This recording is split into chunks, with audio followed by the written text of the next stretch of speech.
Okay, good afternoon, everyone, and welcome back to the Embodied Intelligence Conference. So my name is Josie Hughes, and I'm going to be leading this afternoon session today. So before we get started with this afternoon's program, I just want to run through a few housekeeping rules and then also recap what we discussed for this morning for those of you joining us this afternoon. So hopefully you all had some fantastic breakout room discussions, lots of interesting topics discussions, and we can continue that through to this afternoon. So hopefully you can see my screen okay. Briefly, just some practical information. So talks will be recorded and then also posted online as soon as possible following the beginning of the session, the end of the session. So please do check out the website online, Embodied Intelligence, etc., where you can find these following the end of the event. So we'll do our best. Veronica is working behind the scenes, doing a fantastic job to get these online very soon. Because we have a large number of people, what we will ask is that only the speakers' chairs are unmuted for their talks in this single track part, but please put any questions you have in either the Zoom comments, and we also have a WhatsApp channel running where you can also ask questions, ask support, any other questions you might have. So please use the QR code in the bottom of the screen for that. And also in general, please do use this WhatsApp community to also connect with each other. I think a key part of this conference is building and growing this community. So please do share contacts, papers, etc., questions, so we can really build and grow. And of course, any technical issues, Zoom chat, WhatsApp, or email. And of course, we're here to help you, especially with the breakout rooms towards the end of the session. So, continuing on with what we have this afternoon. We have a full-on program. As you know, we're only in through the first day morning session, and this afternoon we'll continue on. Just a reminder that tomorrow, Thursday, we have another 2 sessions, followed by, of course, Friday, and you can find all this overview program online, and also an invite to join us at the in-person workshop to be held in Lausanne, Switzerland, in the end of April. But looking at our schedule for today. So before we move on to this afternoon's sessions and speakers, it's my pleasure just to give a very brief recap of some of the themes and topics that we discussed this morning, especially for those of you joining us from different time zones. So this morning, everything okay? Hopefully everything's okay. Please do let me know if you can't hear me or if there's any other issues there, and you can't see my screen. But this morning we had a fantastic first plenary talk from Nicola Clayton, and followed by this we had a morning panel and session led by Cecilia Zacci, with another 4 fantastic speakers. So just to recap briefly on the topics that we discussed. So Nicola Clayton brings a really interesting perspective on embodied intelligence from this kind of psychologist and kind of experimental approach. And she's really looking at how magic effects can help us to understand the animal mind. And I think she led with this really interesting concept of the body shapes what you think you saw.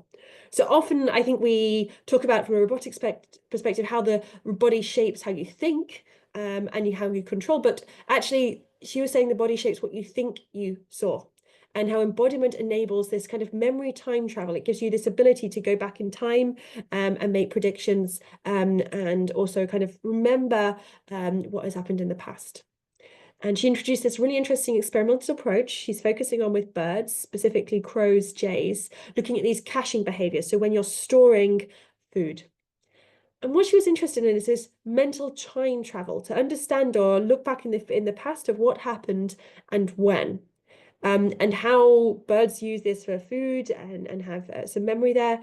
But we need this mental time travel to be susceptible to magic effects, and she was showing this experimentally. But that was on this food caching, but obviously there's this issue that birds don't really have manipulators.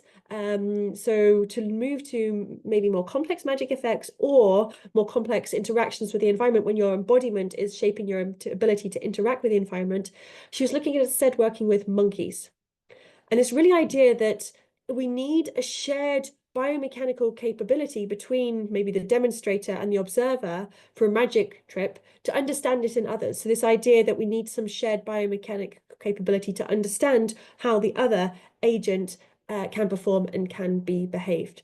And she was again illustrating this through this French drop magic experiment where a monkey that has some dexterity precision grasp could have some understanding of this experiment because of the shared biomechanics with a human. So a really interesting take on embodied intelligence and the role here. And then we quickly moved on. So we then had our morning panel led by Cecilia Lasacci, and there was a real range of topics and some really interesting work shown. And it's really just a brief summary of some of the highlights and some of the topics. So Cecilia Lasacci really introduced, as always, this fantastic vision of embodied intelligence in soft robot arms and octopus, and this bio-inspired approach, but also looking at the challenges and how we can really fundamentally model and simulate embodied intelligence.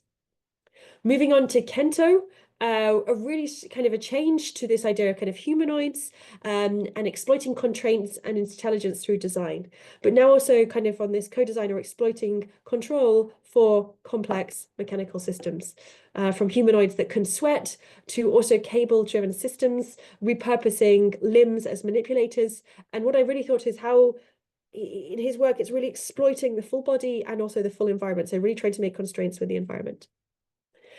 From then Hongqing, we then have really looking at the soft robotics approach to the need for modularity and standardization in soft robotics to overcome some of the key limitations we can see. And presenting this really interesting Lego-like origami actuators, where we really need to have this fabrication design, but also optimization of their use to make them use. And finally, we had a really interesting perspective from Jonas, looking at this soft robotic aesthetics. So how the soft interface between a human and a robot can embody meaning and information transfer. And he really showed some interesting human-based experiments on the effect of dynamic color change, how the morphology, rigid versus soft, of a human arm, of a soft robot arm changes human perception, and also even how the frequency of motion of the soft robot has an effect. And I think there were some very interesting discussions also in the panel about should we have a bio-inspired or non-bio-inspired form factor and how that changes expectations from a human on what the robot does. And I think was quite interesting of all of these talks had very different perspectives, very different embodiments, but really looking at how we can create emergence, trying to understand complexity, how to place it, how to optimize it, how to use simulation from all these different viewpoints. However, there were some key underlying points of compliance, of redundancy that really came up in all these discussions, I think, which really kind of demonstrates this kind of underlying field of embodied intelligence that somehow ties these together. So this was a fantastic start to the next 2 days.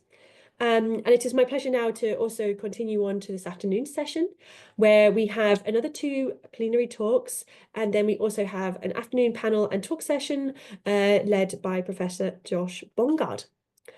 So I think we are about right for time. So I'm just going to stop sharing, and it is my pleasure to introduce our next speaker. So it's my real pleasure to introduce Professor John Hutchinson from the Royal Veterinary College in London.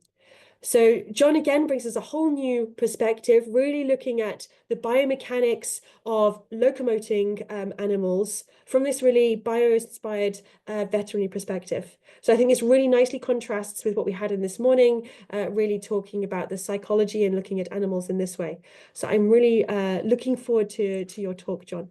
Are you okay to share your screen?